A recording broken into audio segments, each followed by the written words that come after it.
Hello students, let's read the question. So the question is, the constancy of internal environment of an organism could be in terms of dash and dash. यहाँ पे एक statement है, दो blanks है, बताने की कौन सा ऑप्शन में करेक्ट दिया रिगार्डिंग दिस ब्लैंक्स. तो अगर हम देखें यहाँ पे ये जो इंटरनल एनवायरनमेंट का कॉन्स्टेंसी है, ये अगर हम देखें जैसे होम्योस्टेसिस की अगर हम बात करें तो होम्योस्टेसिस क्या होता है? It is the ability of organism. ये क्या है? ऑर्गेनिज्म का एबिलिटी है कि despite of changing external environment, ये जो ऑर्गेनिज्म होगा वो अपना जो इंटरनल एनवायरनमेंट है उसको रिलेटिवली कांस्टेंट मेंटेन कर पा रहा है. तो इसको हम क्या बोलते हैं? होम्योस्टेसिस बोल रहे हैं. तो अगर हम देखें यहाँ पे जैसे कि एग्जांपल अगर हम देखें यहाँ पे जो ऑर्गेनिज्म का बॉडी है, बाहर जो है एक्सटर्नल एनवायरनमेंट, जैसे कि इसमें जैसे टेम्परेचर अगर हम देखें टेम्परेचर इंक्रीज हो या डिक्रीज हो, लेकिन अगर ये होम्योस्टेसिस जो है मेंटेन कर पा रहा है, इसका मतलब क्या है कि यहाँ पे अपना जो बॉडी टेम्परेचर है उसको नॉर्मलाइज कर पा रहा है.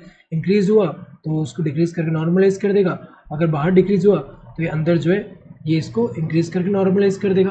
तो अगर हम देखें यहाँ पे तो किस टर्म में देख सकते हैं ये जो कॉन्स्टेंसी ऑफ इंटरनल एनवायरनमेंट है, किस टर्म में देख सकते हैं? तो अगर हम देखें एक तो टेम्परेचर से रिलेटेड है, इसके अलावा अगर हम देखें ऑस्मोलैरिटी, तो अगर हम देखें ऑर्गेनिज्म का टेम्परेचर, अगर हम देखें कौन सा टेम्परेचर? ऑप्टिमम टेम्परेचर, कि यहाँ पे कितना भी ऊपर हो या नीचे हो टेम्परेचर, अंदर जो है वो कॉन्स्टेंसी हम किससे मेजर करेंगे कि जो ऑप्टिमम टेम्परेचर है वो कितना है वहाँ पे ऑर्गेनिज्म में, कि वो मेंटेन रह पा रहा है कि नहीं.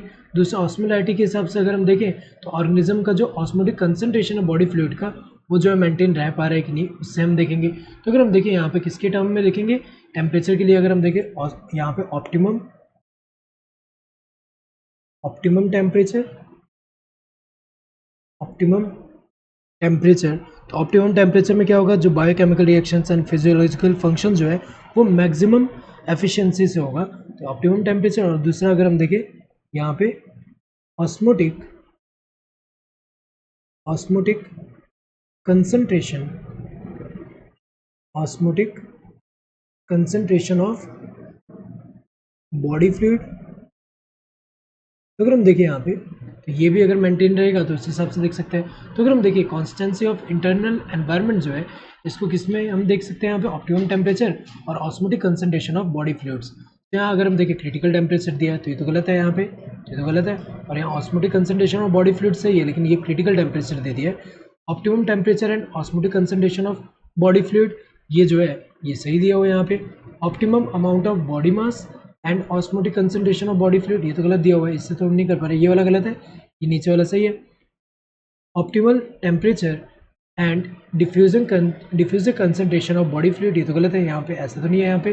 तो ये जो है यहाँ पे correct answer would be the second one. Hope you understood the question. Thank you and all the best.